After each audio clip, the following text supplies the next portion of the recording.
happening, people? This is Rohit here, and in this podcast episode, I'm going to talk about my first Jiu Jitsu class experience. And for those who don't know, let me give you a brief introduction to Jiu Jitsu. It's literal human chess, one of the martial arts. It's meant to be, I won't say like gentle or very rough, but it's all about using the other person's strength against them, and it's more about you can use that person's leverage, and it's the kind of martial art, the way ideology how it works, and it's basically wrestling, and then you have submissions here using the holds, and it's all about the technique and literal human chess. That's the best way to put it. And this, it takes years to master. It's one of the hardest martial arts to master, as well as get a black belt, and it takes a long time. It's like 10 plus years on average. So when you talk about a martial art of that kind, and for me, I want to learn that. For me, it was more about leveling up my ground game, because I have zero ground game. I've always been more of the stand-up person. I'm like, oh, whatever it is, I'm like, stand up, let's do this, let's do that. It's all about having that head. For me, it was more like, you know what, you have the stand-up, and let's have something at ground game. Like, what happens when, and it's very effective as well. Jiu-jitsu, it's super effective martial art, but it takes years to master and learn. So for me, I just had that thrill of, you know what, let's go for the first class, let's see what happens, and then get to do it. And that too, for my first class, there's two different types. There's the one with gi, the uniform, and the one which is called nogi, where you can just wear something like this and then go, and compression or rash guard. But yeah, I can actually do nogi with this. That's the whole point. But then my first class, it was not even gi, it was directly nogi, next level. Everyone starts with gi first. I directly went with nogi. But again, it's all about that stereotype that everyone needs to start with the gi. But then I just want to have fun for me to experience. And the one thing that they say about jiu-jitsu in specific, I mean, it applies to life itself, but in jiu-jitsu they always say to leave ego at the door, and that's one thing which was drilled in me. And somewhere inside I'm bordering on good ego, bad ego, but I know the jiu-jitsu, whatever it is, I need to be outside, because when you are put in a submission or a hold like this, a choke, you definitely need to tap out. You need to say verbally, or do it through your leg or hand, and so that's when you're actually giving up, and the other person is going to leave the hold. Otherwise, the other person might feel like, oh, he's not doing the technique properly, and he'll try to squeeze further. So when you give it, that's when they'll let go of you, right? So that was the whole ideology, leaving ego at the door. A person with ego, why would they want to tap, or they want to show I'm better than everyone? So to avoid all of that, so it's just basic human thing. But then there are a few people who have this over ego, super pride, boastful nature, and for them, definitely they will. I will just put it this way, that jiu-jitsu is going to be a very humbling experience for people like that. So when you have that kind of mindset, and wow, it's just amazing now that I think of it. And my first class was last week, and I'm talking about this a week later in this room. I'm like, wow, what an experience. I go into the class, I start with Noki, everyone asking me, hey, is this the first class?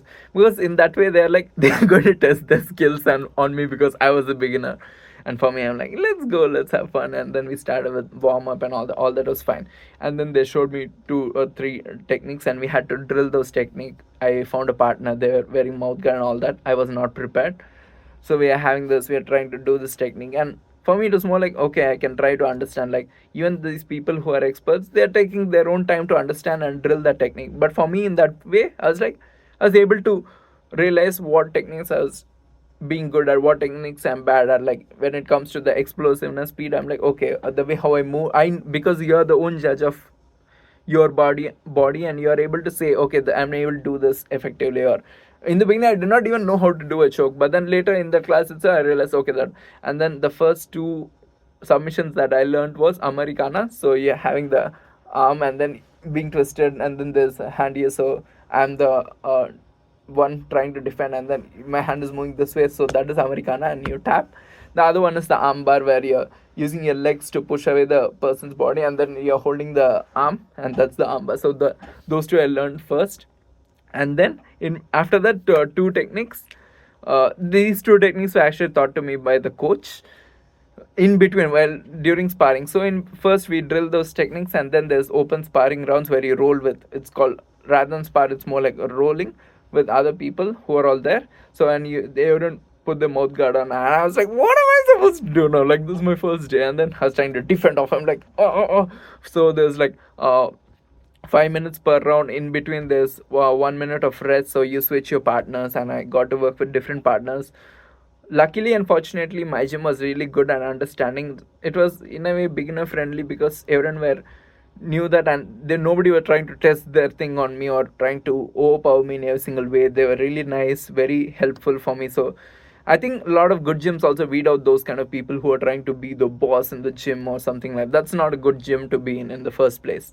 So in this gym, I like there were people who are trying to help me out and trying to teach me, and I was trying to defend. For me, I feel it's more about having that goal of not trying to get tapped, trying to think of survival, trying to defend myself all times, and in between I'll try to do choke, like being sneaky this way. If I'm trying to use one mom when they're trying to defend this, I'll try to do for this one. So I was being sneaky that way, and at the same time I was being submitted a lot, right? I'm like, I did not have ego at that point, but in between I'm like, what am I doing? Like, I should get defend because I just got submitted. Coach is right here, got submitted, and I'm waking up.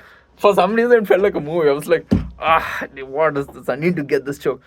But that round against an expert, and in a way, it feels like he also let me, but I exact got the choke. Like that one choke, first day as a white belt, as an actual white belt, first day, I was able to get a choke on 2, 3 people, and that felt like proudest moment for me. You know what? I got this choke. Yes, I'm proud. I mean, I'm not, but then you're able to get that. That was more of incentive for me. I'm saying that so proudly because yesterday was my actual first class, because the first class was more of a promo trial class. Yesterday was like my first class of the whole session membership.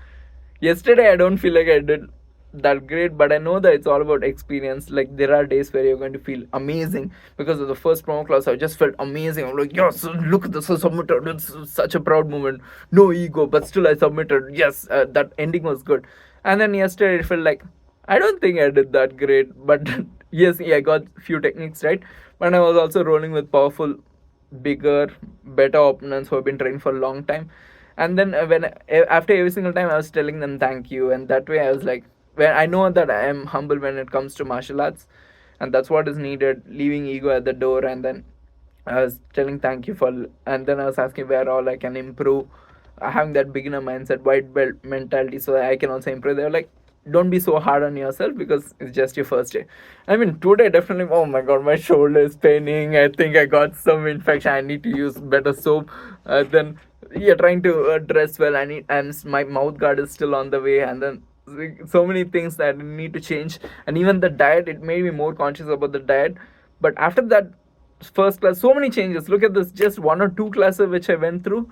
I'm like, wow, what an experience. I'm already thinking of changing my diet, my hygiene, like getting better antifungal soap itself, and then trying to shower at night right after workout. Because after that class, I'm walking back and then taking the train, coming back home. I need to feel fresh. It's trying to shower twice now. Diet meant has changed, and I'm able to sleep better. Probably not the best timing to start the classes because the job search and all that. For me, it's more like, let me take the funds of food and put the food funds for the fees. But then first class definitely amazing. I mean, the script itself was first class. I'm going in some other tangent, but you get the idea. It definitely changed a lot my mentality about martial art, my mentality about what you need to do, trying to defend, and then all about technique, purely technique based, trying to use the other person's strength. And then definitely changed me, humbled me in a lot of ways, because I'm more of stand-up person, and then suddenly I go to a ground game, and then things change because it's a lot of different things involved. Now you think you know something, but when a black belt or some expert gets hold of you in jiu-jitsu or in a street fight, that's end of your story. So that's what I realized when I did that. I'm like, I started to appreciate a lot more, because I already been a UFC fan. I started to appreciate jiu-jitsu a lot more, grapplers a lot more. So in that way, I'm like, wow, that first class was a life-changing experience in a lot of ways, and now I am able to share it proudly. But first class, wow, that submission, getting that one submission itself felt like a matter of pride for me in that first class, because you're just a white belt, you're trying to get through. But then warm-ups, yesterday we did rolls. I'm still getting better at rolls. I still have to get better at a lot of different things in life itself. But then coming jiu-jitsu, definitely very fun martial art, which is keeps me adrenaline going, as well as diet is going to be changed. Sleep is amazing, because earlier I was stressed about the job search and all that. So in that way I was able to sleep better. But overall, I think definitely worth it. If you have the chance, go ahead, go for it. At least a promo class will change your whole life in a way when you think of defense, and it will just humble you in a lot of it. That's one thing which I realized, and that one class was enough for me to realize what other person is capable of. Someone who is purely on technique and not just on strength. And very grateful. I'm going to a very good gym, so grateful for that again. It's all about, as an Indian international student, I'm looking for opportunities to learn, grow, and there's something which I really like, and I'm getting the chance to do it with my own money and prioritizing other things. Might not be the best timing, as I said before, but still, whatever it is, I'm able to do it and have fun with it. So I'm just making the best use of it. Who knows, it might be beginning of something amazing as well. Like, I'm just having fun, I'm just letting it out there. Yeah, thank you all for watching. See you all in another one. Till then, bye from me.